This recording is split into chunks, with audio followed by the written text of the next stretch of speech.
Hi all. ഇന്ന് നമ്മൾ discuss ചെയ്യാൻ പോകുന്നത് നിങ്ങളുടെ MCOM സെക്കൻഡ് സെമസ്റ്ററിലെ അഡ്വാൻസ്ഡ് സ്ട്രാറ്റജിക് മാനേജ്മെൻറ്റ് എന്ന് പറഞ്ഞിട്ടുള്ള പേപ്പറാണ്. അതിൽ ഫസ്റ്റ് ചാപ്റ്റർ നമ്മൾ ഇന്നിവിടെ സ്റ്റാർട്ട് ചെയ്യുകയാണ്. ഇതിൽ സ്ട്രാറ്റജി എന്താണെന്നും ഫീച്ചേഴ്സ് എന്താണെന്നും സ്ട്രാറ്റജിക് മാനേജ്മെൻറ്റ് എന്താണെന്നുമാണ് ഇന്ന് ഈ വീഡിയോയിൽ ഡിസ്കസ് ചെയ്യുന്നത്. ഓക്കെ, അപ്പോൾ നമുക്ക് നോക്കാം. ഇപ്പം നമ്മൾ ഒരു സ്ട്രാറ്റജി എന്ന് പറഞ്ഞാൽ നിങ്ങൾക്ക് അറിയാൻ പറ്റും എന്താണ് ഇത്. നമുക്ക് പറയാം ഒരു ഷോർട്ട് ടേം പ്ലാൻസ് ആണെന്ന് പറയാം to attain the main objective of the organisation. ഇപ്പോൾ എന്തുമായിക്കോട്ടെ, ഓർഗനൈസേഷൻ്റെ മാത്രമല്ല, ഇപ്പോൾ നമുക്കൊരു മെയിൻ ഒബ്ജക്റ്റീവ് ഉണ്ടെങ്കിൽ ആ ഒബ്ജക്റ്റീവ് അച്ചീവ് ചെയ്യാൻ വേണ്ടിയിട്ട് നമ്മൾ എന്തൊക്കെ ചെയ്യുന്നു അതിനെ നമുക്ക് സ്ട്രാറ്റജി എന്ന് പറയാം. ഓക്കെ, ഇപ്പോൾ ഒരു ബിസിനസ് സ്റ്റാർട്ട് ചെയ്തു എന്ന് വിചാരിക്കാം. ആ ഒരു ബിസിനസ് സ്റ്റാർട്ട് ചെയ്ത് കഴിഞ്ഞു, ആ ഒരു 2-3 വർഷം ഒരു പ്രോഫിറ്റ്, അതായത് നല്ല ഹ്യൂജ് പ്രോഫിറ്റായിട്ട് അത് സക്സസ് ചെയ്ത് പോവാണ്. പക്ഷേ പെട്ടെന്ന് തന്നെ പിന്നെ അത് ഫ്യൂച്ചറിലോട്ട് ആ ഒരു പെർഫോമൻസ് കിട്ടുന്നില്ല. ആ ഒരു ബിസിനസ്സിന് ആ ഒരു പെർഫോമൻസ് കാഴ്ചവെക്കാൻ കഴിയുന്നില്ല. ഇങ്ങനെ ഇതിന് ഉദാഹരണമായിട്ടുള്ള കുറേ ബിസിനസ്സുകൾക്ക് നിങ്ങൾക്ക് തന്നെ കാണാൻ പറ്റും. ഓക്കെ, എന്തുകൊണ്ടാണ് ഇങ്ങനെ സംഭവിക്കുന്നതെന്നാണ് നമ്മൾ നോക്കുന്നത്. എന്തുകൊണ്ടാണ്? ഇപ്പം നമ്മൾ ഒരു ബിസിനസ് സ്റ്റാർട്ട് ചെയ്യുമ്പം ആ ബിസിനസ് ആ സ്റ്റാർട്ട് ചെയ്യുന്ന ടൈമിലും അതിൻ്റെ നെക്സ്റ്റ് ഇയറിലൊക്കെ സക്സസ് ആയിട്ടായിരിക്കും പോവുക. പക്ഷേ നമ്മൾ എന്ത് ചെയ്യുന്നു, നമ്മൾ ആദ്യം സ്റ്റാർട്ട് ചെയ്ത ആ സെയിം സ്ട്രാറ്റജി അല്ലെങ്കിൽ നമ്മൾ ആ സെയിം സംഭവം ഫോളോ ചെയ്തിട്ടായിരിക്കും പിന്നെ ഭാവിയിലോട്ട് പോകുന്നത്. അപ്പം എന്ത് ചെയ്യും, നമ്മളെ ട്രെൻഡ് മാറും, പക്ഷേ നമ്മളെ സ്ട്രാറ്റജീസ് കാര്യങ്ങളൊന്നും നമ്മൾ എന്ത് ചെയ്യുന്നില്ല, മാറ്റുന്നില്ല. ഓക്കെ, അപ്പോൾ നമുക്ക് ഫസ്റ്റുള്ള ആ ഒരു റിസൾട്ട് ഫ്യൂച്ചറിൽ കിട്ടണമെന്നില്ല. അപ്പോൾ ഇങ്ങനെയുള്ള കേസുകൾ ഒഴിവാക്കാൻ വേണ്ടിയിട്ടാണ് നമ്മൾ സ്ട്രാറ്റജീസ് ഓർഗനൈസേഷനിൽ അഡോപ്റ്റ് ചെയ്യുന്നത്. അപ്പോൾ സ്ട്രാറ്റജീസ് എന്ന് പറഞ്ഞാൽ വളരെ ഇമ്പോർട്ടൻ്റ് ആണ് ഓരോ ഓർഗനൈസേഷൻ്റെ ഫ്യൂച്ചർ മനസ്സിലാക്കാൻ. ഓക്കെ, ഫ്യൂച്ചറിൽ നമ്മളെ ബിസിനസ് എങ്ങനെയാണോ ഉള്ളത് അതേപോലെ അല്ലെങ്കിൽ അതിലും കൂടുതൽ പെർഫോമൻസ് കാഴ്ചവെക്കണമെങ്കിൽ നമ്മൾ സ്ട്രാറ്റജീസ് ഫോളോ ചെയ്തേ മതിയാവുള്ളൂ. അപ്പോൾ എങ്ങനെയാണ് നമ്മൾ സ്ട്രാറ്റജീസ് എന്താണെന്നും അതേപോലെ സ്ട്രാറ്റജീസിൻ്റെ പ്രോസസ്സ്, ലെവൽസ്, ഇങ്ങനെയുള്ള കാര്യങ്ങളൊക്കെയാണ് ഈ ബുക്കിൽ പഠിക്കാനുള്ളത്. നമുക്ക് മെയിനായിട്ടും നമ്മൾ നോക്കുന്നത് ഇന്ന് സ്ട്രാറ്റജി എന്താണെന്നും ഫീച്ചേഴ്സ് എന്താണെന്നും അതിൻ്റെ സ്ട്രാറ്റജിക് മാനേജ്മെൻറ്റ് എന്താണെന്നുമാണ്. അപ്പോൾ നമുക്ക് നോക്കാം. ഫസ്റ്റ് ചാപ്റ്ററാണ്. ചാപ്റ്ററിൻ്റെ name introductions to strategic management. Strategy, അപ്പം നോക്കാം. The word strategies comes from the Greek word strategia. Strategia എന്ന് പറഞ്ഞിട്ടുള്ള വേർഡിൽ നിന്നാണ്, അതായത് ഗ്രീക്ക് വേർഡിൽ നിന്നാണ് നമ്മുടെ ഈ ഒരു സ്ട്രാറ്റജി എന്ന് പറഞ്ഞിട്ടുള്ള ഒരു ടേം വന്നിട്ടുള്ളത്, അല്ലെങ്കിൽ ഒരു വേർഡ് വന്നിട്ടുള്ളത്. ഇതിൻ്റെ അർത്ഥം ജനറൽ ഓർ മിലിറ്ററി കമാൻഡർ എന്നാണ്. Okay, general or military commander. Then it is an action that the managers take to action to achieve the organizational goal. എന്താണിത്? ഒരു ഓർഗനൈസേഷൻ്റെ അകത്തുള്ള മാനേജേഴ്സ് അവരുടെ ഓർഗനൈസേഷണൽ ഗോൾ അച്ചീവ് ചെയ്യാൻ വേണ്ടി എടുക്കുന്ന സെർട്ടൈൻ ആക്ഷൻസിനെയാണ് എന്ത് പറയണത്, ഈ സ്ട്രാറ്റജി എന്ന് പറയുന്നത്. ഇപ്പോൾ ഒരു ഓർഗനൈസേഷനിൽ നമ്മുടെ എപ്പോഴും സ്ട്രാറ്റജീസ് ഫ്യൂച്ചർ ഓറിയൻറ്റഡ് ആയിരിക്കും. കാരണം ഫ്യൂച്ചറിൽ ബിസിനസ് എങ്ങനെ എത്തണം, എവിടെ എത്തണം, അത് ഫ്യൂച്ചറിൽ എത്രത്തോളം നമുക്ക് അച്ചീവ് ചെയ്യാൻ പറ്റണം, നമ്മുടെ ഓർഗനൈസേഷണൽ ഒബ്ജക്റ്റീവ് അച്ചീവ് ചെയ്യാൻ പറ്റണം, ഇതിനെ ബേസ് ചെയ്തുകൊണ്ടാണ് നമ്മൾ സ്ട്രാറ്റജീസ് അഡോപ്റ്റ് ചെയ്യുക. അപ്പം ഇങ്ങനെ നമ്മുടെ ഓർഗനൈസേഷനിൽ നമ്മൾ ഓൾറെഡി സെറ്റ് ചെയ്തിട്ടുള്ള മെയിൻ ഗോളിനെ അച്ചീവ് ചെയ്യാൻ വേണ്ടിയിട്ട് ആ മാനേജേഴ്സ് എന്തൊക്കെ ആക്ഷൻസ് എടുക്കുന്നു, ഓർഗനൈസേഷനിലെ മാനേജേഴ്സ് എന്തൊക്കെ ആക്ഷൻസ് എടുക്കുന്നു, ഇതിനെയാണ് ആ ആക്ഷൻസിനെയാണ് നമ്മൾ എന്ത് പറയുക, സ്ട്രാറ്റജീസ് എന്ന് പറയുന്നത്. ഓക്കെ, പിന്നെ നോക്കാം. The general set of direction for the company and its various components to achieve a desired state of in future. ഇതെന്താണ്? ഒരു ജനറൽ സെറ്റ് ഓഫ് ഡയറക്ഷൻസ് ആണ്. Set of direction for the കമ്പനിക്ക് കമ്പനീൻ്റെ മറ്റു കോമ്പണൻസും ഇപ്പോൾ എങ്ങനെയാണോ ഉള്ളത് അതുപോലെ നമുക്ക് ഫ്യൂച്ചറിൽ ആ ഒരു സ്റ്റേറ്റ് തന്നെ അച്ചീവ് ചെയ്യാനുള്ള ആ ഒരു ലെവലിൽ തന്നെ നമ്മൾ ഫ്യൂച്ചറും അച്ചീവ് ചെയ്യാനുള്ള, അതെങ്ങനെ അച്ചീവ് ചെയ്യും എന്നുള്ള കോമൺ ഡയറക്ഷൻസ് ആണ് എന്ത്, ഈ സ്ട്രാറ്റജീസ് എന്ന് പറയുന്നത്. അത് കമ്പനിക്ക് കൊടുക്കുന്ന അല്ലെങ്കിൽ കമ്പനി മാനേജേഴ്സ് കമ്പനിയിൽ അഡോപ്റ്റ് ചെയ്യുന്ന സെർട്ടൈൻ ഡയറക്ഷൻസ് ആയിട്ട് നമുക്ക് പറയാൻ പറ്റും. അപ്പോൾ ഇതാണ് സ്ട്രാറ്റജി. ഓക്കെ, അപ്പോൾ സ്ട്രാറ്റജി എന്ന് പറയുന്ന വേർഡ് കേൾക്കുമ്പോൾ നിങ്ങൾക്ക് ഓർമ്മ വേണം. It's A small term planning four achieving the common objective of the organizational objective. Okay, and it is derived from the Greek word strategia, which means general or military commander. Okay, next നമ്മൾ നോക്കുന്നത് features of strategy ആണ്. Okay, features of strategy. First one, deals with long term development rather than routine business or operation. ഒരു ബിസിനസ്സിൻ്റെ routine ഓപ്പറേഷൻസിനും കാളും കൂടുതൽ strategies importance കൊടുക്കുന്നത് ആ ഒരു ബിസിനസ്സിൻ്റെ ഫ്യൂച്ചർ ഡെവലപ്മെൻറ്റ് അല്ലെങ്കിൽ ലോങ് ടേം ഡെവലപ്മെൻറ്റിന് വേണ്ടിയിട്ടാണ്. അതിന് വേണ്ടിയിട്ടുള്ള കാര്യങ്ങളാണ് സ്ട്രാറ്റജീസ് എപ്പോഴും ഡീൽ ചെയ്യുന്നത്. ഓക്കെ, ഇനി next one, it takes into account the probable behavior of the customer, competitors and employees. ഇനി ഒരു ഓർഗനൈസേഷനിൽ ഒരു സ്ട്രാറ്റജി അഡോപ്റ്റ് ചെയ്യുമ്പം ഒരു സ്ട്രാറ്റജീൻ്റെ പ്രത്യേകത എന്ന് പറഞ്ഞാൽ നമ്മൾ ആ ഓർഗനൈസേഷനുമായി ബന്ധപ്പെട്ട ഓരോ എലമെൻറ്റിനെയും എടുത്തിട്ട് നമ്മൾ അതിൻ്റെ ബിഹേവിയർ എന്ത് ചെയ്യണം, മനസ്സിലാക്കണം. ഇപ്പോൾ ഫോർ എക്സാമ്പിളായിട്ട് കസ്റ്റമേഴ്സിനെ എടുക്കാമെന്ന് വിചാരിക്കാം. അപ്പോൾ കസ്റ്റമേഴ്സും ആയി ബന്ധപ്പെട്ട നമ്മൾ ഓർഗനൈസേഷനിൽ ഒരു സ്ട്രാറ്റജി ഡെവലപ്പ് ചെയ്യുമ്പോൾ കസ്റ്റമേഴ്സിനെ എടുത്ത് പഠിക്കണം. നമ്മൾ കസ്റ്റമേഴ്സിൻ്റെ ബിഹേവിയർ മനസ്സിലാക്കണം. കസ്റ്റമേഴ്സിന് എന്തൊക്കെയാണ് ആവശ്യം, അവരുടെ ടേസ്റ്റ് ആൻഡ് പ്രിഫറൻസ് എന്തൊക്കെയാണ്, ഇങ്ങനെയുള്ള കാര്യങ്ങൾ മനസ്സിലാക്കി വേണം ആ ഒരു ലെവലിൽ നമ്മൾ സ്ട്രാറ്റജീസ് അഡോപ്റ്റ് ചെയ്യാൻ. ഓക്കെ, അപ്പോൾ നമ്മൾ കസ്റ്റമേഴ്സിനെ പഠിക്കണം.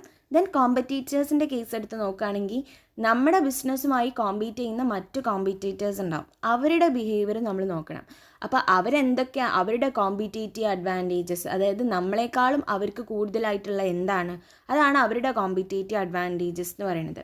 അപ്പോൾ അവരിൽ നിന്ന് നമ്മുടെ കോമ്പറ്റേറ്റീവ് അഡ്വാൻറ്റേജസ് ഇൻക്രീസ് ചെയ്യിപ്പിക്കണമെങ്കിൽ നമ്മൾ എന്തൊക്കെ നമ്മുടെ ഓർഗനൈസേഷനിൽ കൊണ്ടുവരണം. അപ്പോൾ ഇങ്ങനെയുള്ള കാര്യങ്ങൾ പഠിക്കണമെങ്കിൽ ആദ്യം നമ്മൾ എന്ത് ചെയ്യണം, നമ്മളെ കോമ്പറ്റീറ്റേഴ്സിനെ കുറിച്ച് നമ്മൾ പഠിക്കണം. ഓക്കെ, ഇനി എംപ്ലോയീസിൻ്റെ എന്തെങ്കിലും സ്കീമിൽ നമ്മൾക്ക് മാറ്റങ്ങൾ വരുത്തണം. അപ്പം നമ്മൾ വെറുതെ അങ്ങോട്ട് മാറ്റം വരുത്താൻ പറ്റില്ല. നമ്മുടെ എംപ്ലോയീസിൻ്റെ ബിഹേവിയർ നമ്മൾ പഠിച്ചിട്ട് വേണം എന്ത് ചെയ്യേണ്ടത്. ഇപ്പോൾ എംപ്ലോയീസിൻ്റെ നമ്മുടെ കോമ്പൻസേഷൻ ആ ഒരു ഇതിൽ സ്ട്രക്ചറിൽ നമുക്ക് മാറ്റം വരുത്തണം എന്നുണ്ടെങ്കിൽ നമ്മൾ എംപ്ലോയീസിനെ കുറിച്ച് പഠിക്കണം. എന്നിട്ട് മാത്രമേ നമ്മളത് മനസ്സിലാക്കാം, സ്ട്രാറ്റജീസ് അഡോപ്റ്റ് ചെയ്യാൻ പറ്റുള്ളൂ.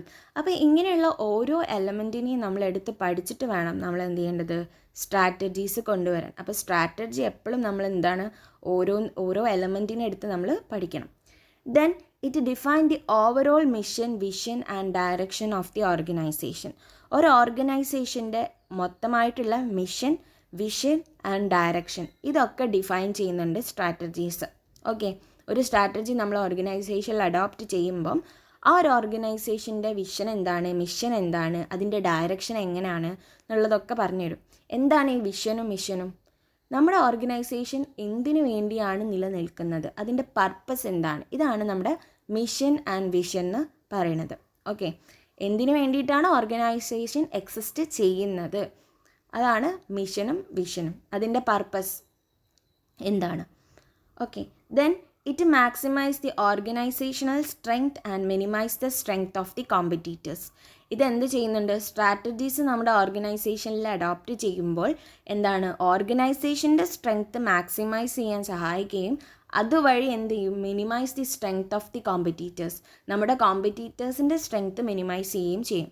അപ്പോൾ കോമ്പറ്റീറ്റേഴ്സിൻ്റെ സ്ട്രെങ്ത്ത് മിനിമൈസ് ചെയ്യുക എന്ന് പറയുന്നത് നമ്മുടെ ഓർഗനൈസേഷൻ്റെ സ്ട്രെങ്ത്ത് മാക്സിമൈസ് ചെയ്യുമ്പോഴാണ്. അതിന് ആനുപാതികമായിട്ട് നമ്മുടെ കോമ്പറ്റീറ്റേഴ്സിൻ്റെ സ്ട്രെങ്ത്ത് എന്തായി വരും, മിനിമൈസ് ആയിട്ട്, അതായത് കുറഞ്ഞു പോകും.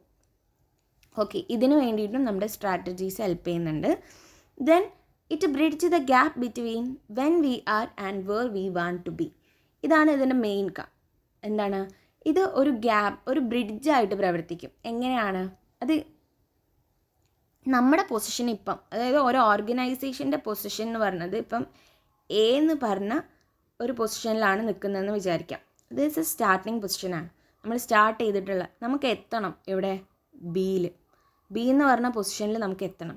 ഈ ഒരു ഗ്യാപ്പ് മെയിൻറ്റെയിൻ ചെയ്യുന്നുണ്ട് സ്ട്രാറ്റജീസ്. ഓക്കെ, അതാണ് വെൻ വി ആർ, എവിടെയാണോ നമ്മളുള്ളത് അവിടെ നിന്നും നമുക്ക് എവിടെയാണോ എത്തേണ്ടത്, നമ്മുടെ ഒബ്ജക്റ്റീവ്, നമ്മുടെ ഫ്യൂച്ചറിൽ നമ്മൾ എവിടെ എത്തണം, നമ്മുടെ ഓർഗനൈസേഷൻ അവിടെ എത്തണമെങ്കിൽ നമ്മുടെ സ്ട്രാറ്റജീസ് എന്തായാലും ഓർഗനൈസേഷനിൽ അഡോപ്റ്റ് ചെയ്യണം. നമ്മളിപ്പോൾ ഉള്ളവിടെ നിന്നും നമുക്ക് എവിടെ എത്തണം എന്നുള്ളതിൻ്റെ ഇടയിലുള്ള ആ ഗ്യാപ്പ് മെയിൻറ്റെയിൻ ചെയ്യുന്നതാണ് എന്ത്, സ്ട്രാറ്റജി. Okay, strategy. ദെൻ ഈ ഫീച്ചേഴ്സ് എല്ലാം വെച്ചുകൊണ്ട് നമുക്ക് എന്ത് പറയാം? Strategy is the well defined road map of the organisation. ഒരു ഓർഗനൈസേഷൻ്റെ വെൽ ഡിഫൈൻഡ് ആയിട്ടുള്ള ഓർഗനൈസേഷൻ്റെ എല്ലാ കാര്യങ്ങളും ഗോൾ, വിഷൻ, മിഷൻ, പർപ്പസ്, ഇങ്ങനെയുള്ള എല്ലാ കാര്യങ്ങളും പറയുന്ന റൂൾസ് എല്ലാം പറയുന്ന ഒരു റോഡ് മാപ്പാണ് എന്ത്? സ്ട്രാറ്റജി എന്ന് പറയുന്നത്. ഓക്കെ, ഇത്രയും കാര്യങ്ങളിൽ നിന്ന് നമുക്ക് സ്ട്രാറ്റജി എന്താണെന്ന് ക്ലിയർ ആയിട്ടുണ്ടാവും. ഇത് ഇപ്പോൾ നിങ്ങളോടൊരു വാട്ട് ഈസ് സ്ട്രാറ്റജി എന്ന് പറഞ്ഞ ഒരു ക്വസ്റ്റ്യൻ ചോദിക്കുകയാണെങ്കിൽ അതിൻ്റെ മാർക്ക് അനുസരിച്ച് ഇപ്പം ഇപ്പോൾ ലോങ് ടൈം ഷോർട്ട് എസ്സേ പോലുള്ള ക്വസ്റ്റ്യൻസൊക്കെ ആണ് അങ്ങനെ ചോദിക്കുന്നതെങ്കിൽ നിങ്ങൾക്ക് ഈ ഫീച്ചേഴ്സും കൂടി ആഡ് ചെയ്തുകൊണ്ട് എന്ത് ചെയ്യാം? ആ ക്വസ്റ്റ്യന് ആൻസർ ചെയ്യാൻ പറ്റും. ഓക്കെ, ഇനി നമ്മൾ നോക്കുന്നത് സ്ട്രാറ്റജിക് മാനേജ്മെൻറ്റ് എന്താണെന്നാണ്. ഓക്കെ, സ്ട്രാറ്റജിക് മാനേജ്മെൻറ്റ് എന്താണെന്നാണ് നോക്കുന്നത്. സ്ട്രാറ്റജിക് മാനേജ്മെൻറ്റ് അപ്പോൾ നോക്കാം. Strategic management is all about the identification and description of the strategies that the managers can carry so as to achieve the better performance and competitive advantages for their organization. എന്താണ് strategy? Strategy നമ്മൾ പഠിച്ചു. എന്താണ്? ഒരു ഓർഗനൈസേഷൻ്റെ goal achieve ചെയ്യാൻ വേണ്ടിയിട്ട് ആ ഓർഗനൈസേഷനിലുള്ള managers എടുക്കുന്ന certain actions ആണ് എന്ത്? സ്ട്രാറ്റജി എന്ന് പറയുന്നത്. ഇങ്ങനെയുള്ള സ്ട്രാറ്റജീസ്, അതായത് മാനേജേഴ്സ് കൊണ്ടുവരുന്ന സ്ട്രാറ്റജീസിനെ ഐഡൻറ്റിഫൈ ചെയ്യുക, ദെൻ അതിനെ ഡിസ്ക്രൈബ് ചെയ്യുക, ഇങ്ങനെ ഇതിനെയാണ് നമ്മൾ എന്ത് പറയുന്നത്? Strategic management. For what? എന്തിനു വേണ്ടിയിട്ടാണ്? Achieve the better performance and competitive advantages for their organisation. ഓർഗനൈസേഷൻ്റെ പെർഫോമൻസ് ബെറ്റർ ആവുക, അതേപോലെ ഓർഗനൈസേഷന് നമ്മുടെ കോമ്പറ്റേറ്റേഴ്സിനേക്കാളും കോമ്പറ്റീറ്റീവ് അഡ്വാൻറ്റേജസും കൂടി അച്ചീവ് ചെയ്യുക എന്നുള്ളതിന് വേണ്ടിയിട്ടാണ് നമ്മൾ സ്ട്രാറ്റജിക് മാനേജ്മെൻറ്റ് എന്ന് പറയുന്നത്. Okay, it enable the firm to survive the long run. ഇത് എപ്പോഴും ലോങ് റണ്ണിലേക്കാണ് നമ്മൾ ഫോക്കസ് ചെയ്യുന്നത്. ഓക്കെ, ഒരിക്കലും തന്നെ ഷോർട്ട് റണ്ണിലോട്ടല്ല സ്ട്രാറ്റജിക് മാനേജ്മെൻറ്റ് ഫോക്കസ് ചെയ്യുന്നത്, എപ്പോഴും ലോങ് റണ്ണിലോട്ടാണിത് ഫോക്കസ് ചെയ്യുന്നത്. Then it is through strategic management that it long-term vision for the firm in set which provide the firm with an indication of its growth direction. പിന്നെ അതെന്താണ്? Strategic management എന്ന് പറയുന്നത് എപ്പോഴും എന്താണ്? Long term വിഷനാണ്. ഒരു ഫേമിൻ്റെ ലോങ് ടേം വിഷനാണ്, നേരത്തെ പറഞ്ഞ പോലെ തന്നെ. അതേപോലെ അതിൻ്റെ ഗ്രോത്ത് ഡയറക്ഷൻ ഇൻഡിക്കേറ്റ് ചെയ്യുന്നതിന് വേണ്ടിയിട്ടുള്ള കാര്യങ്ങളും പ്രൊവൈഡ് ചെയ്യുന്ന ഒന്നാണെന്ത്? Strategic management. Next, it is a continuous process. Strategic management എന്ന് പറഞ്ഞാൽ ഒരു കണ്ടിന്യൂവസ് പ്രോസസ്സാണ്. ഇതൊരു പോയിന്റിൽ വെച്ചിട്ട് നിന്ന് പോവില്ല. ആ കമ്പനി, ഇപ്പോൾ ഒരു കമ്പനി സ്റ്റാർട്ട് ചെയ്ത് ആ കമ്പനി എത്ര കാലം ഉണ്ടോ അത്രയും കാലം ആ ഓർഗനൈസേഷനിൽ ഉണ്ടായിരിക്കേണ്ട ഒന്നാണത്. അത് കണ്ടിന്യൂവസ് ആയിട്ട് എന്ത് ചെയ്യും? ഓരോ സിറ്റുവേഷൻസിനനുസരിച്ച് മാറിക്കൊണ്ടിരിക്കും. Okay, it is a continuous process and it applicable in both small as well as large organisation. വലിയ ഓർഗനൈസേഷൻസ് ആയിക്കോട്ടെ ചെറിയ ഓർഗനൈസേഷൻസ് ആയിക്കോട്ടെ, രണ്ടിനും ഇത് അപ്ലിക്കബിളാണ്, രണ്ടിനും സ്യൂട്ടബിളാണ്. സ്ട്രാറ്റജീസ് ചെറിയൊരു കടയിൽ വരെ അവരുടേതായിട്ടുള്ള സ്ട്രാറ്റജീസ് അവർ മെയിൻറ്റെയിൻ ചെയ്യും. അവരുടെ ആ ഒരു കട മുന്നോട്ട് കൊണ്ടുപോകാനുള്ള സ്ട്രാറ്റജീസ് അവിടെ ഓർഗനൈസേഷൻ. ഇനി അതേപോലെ വലിയ വലിയ മൾട്ടിനാഷണൽ കമ്പനീസ് ആയിക്കോട്ടെ, അത് അവരുടെ ഫ്യൂച്ചറിലേക്ക് വേണ്ടിയിട്ടുള്ള കാര്യങ്ങൾക്ക് വേണ്ടി അവരെന്ത് ചെയ്യും? അവർക്ക് ആവശ്യമായിട്ടുള്ള സ്ട്രാറ്റജീസും അഡോപ്റ്റ് ചെയ്യും. അത് ബോത്ത് സ്മോൾ ആയാലും ലാർജ് ആയാലും എന്താണ്? സ്യൂട്ടബിളാണ്. Then by formulating and implementing appropriate strategy firm can attain the suitable competitive advantages. നമ്മുടെ ഓർഗനൈസേഷനിൽ കോമ്പറ്റേറ്റീവ് അഡ്വാൻറ്റേജസ് അറ്റൈൻ ചെയ്യണമെങ്കിൽ നമ്മൾ എന്ത് ചെയ്യണം? സ്ട്രാറ്റജീസ് ഇംപ്ലിമെൻറ്റ് ചെയ്യുകയും അതേപോലെ ഫോർമുലേറ്റ് ചെയ്യുകയും വേണം. എന്നാൽ മാത്രമേ കോമ്പറ്റേറ്റീവ് അഡ്വാൻറ്റേജസ് അച്ചീവ് ചെയ്യാൻ പറ്റുള്ളൂ. കോമ്പറ്റേറ്റീവ് അഡ്വാൻറ്റേജസ് എന്താണെന്നൊക്കെ അറിയാമല്ലോ. എന്താണ്? നമ്മുടെ കോമ്പറ്റീറ്റേഴ്സിനേക്കാളും നമുക്ക് എന്താണോ കൂടുതലായിട്ടുള്ളത്, അതായത് അവരെക്കാളും നമ്മൾ എന്ത് അഡ്വാൻറ്റേജസ് ആണ് നമ്മൾ കൊടുക്കുന്നത്, അതാണ് നമ്മുടെ കോമ്പറ്റേറ്റീവ് അഡ്വാൻറ്റേജസ് എന്ന് പറയുന്നത്. ഓക്കെ, ഇനി മെയിനായിട്ടുള്ള ഒന്നാണ് strategic thinking involve answering 3 questions. നമ്മൾ സ്ട്രാറ്റജിക് തിങ്കിങ് ചെയ്യുമ്പോൾ, അതായത് നമ്മുടെ ഒരു ഓർഗനൈസേഷനിൽ നമ്മളൊരു സ്ട്രാറ്റജി അഡോപ്റ്റ് ചെയ്യാൻ പോകുമ്പോൾ നമ്മൾ ആൻസർ ചെയ്യേണ്ട 3 questions ഉണ്ട്. ഓക്കെ, ഒന്നാമത്തേത് വേർ ആർ വി നൗ? ഇപ്പം നമ്മൾ എവിടെയാണ്? ഇപ്പം നമ്മുടെ പൊസിഷൻ എവിടെയാണ്? അതാണ് നമ്മൾ ആദ്യം നോക്കേണ്ടത്. Then where do we want to go in the future. Okay, ഇനി നമുക്ക് എങ്ങോട്ടാണ് പോകാനുള്ളത്, അതായത് ഈ ഒരു സ്റ്റേജിൽ നിന്നും നമുക്ക് എവിടെ എത്തണം, ഫ്യൂച്ചറിൽ നമ്മുടെ ആ പൊസിഷൻ എവിടെ ആയിരിക്കണം, അതും നമ്മൾ ചിന്തിക്കണം. Then how will we get there, ഇത് രണ്ടും മാത്രം ചിന്തിച്ചാൽ പോരാ, എന്ത് ചെയ്യണം, നമ്മൾ എങ്ങനെ അവിടെ എത്തും എന്നുള്ളതും കൂടിയും ഒരു ആൻസർ നമ്മൾ ഉണ്ടായിരിക്കണം. അതാണ് നമ്മുടെ സ്ട്രാറ്റജി. ഓക്കെ, അപ്പം ഈ 3 ക്വസ്റ്റ്യൻ ആൻസർ ചെയ്യുമ്പോഴാണ് നമ്മൾ എന്ത് ചെയ്യുന്നത്, ഓർഗനൈസേഷനിലെ സ്ട്രാറ്റജി എന്താണ്, നമ്മുടെ ഓർഗനൈസേഷൻ സ്ട്രാറ്റജി എന്താണെന്ന് നമുക്ക് മനസ്സിലാവാൻ കഴിയുന്നത്. ഓക്കെ, അപ്പോൾ ഇതിലൂടെ നമ്മൾ നോക്കിയത് ഇതിൻ്റെ ബേസിക് കൺസെപ്റ്റാണ്. ഫസ്റ്റ് ചാപ്റ്ററിലെ ബേസിക് കൺസെപ്റ്റ് മാത്രമാണ് നോക്കിയത്. What is strategy, features of strategy and strategic management. Okay, ബാക്കിയുള്ള ഏരിയാസ് ഇനിയും ഉണ്ട്. ബാക്കിയുള്ള ഏരിയാസ് നമുക്ക് നെക്സ്റ്റ് വീഡിയോയിൽ ഡിസ്കസ് ചെയ്യാം. Okay, thank you.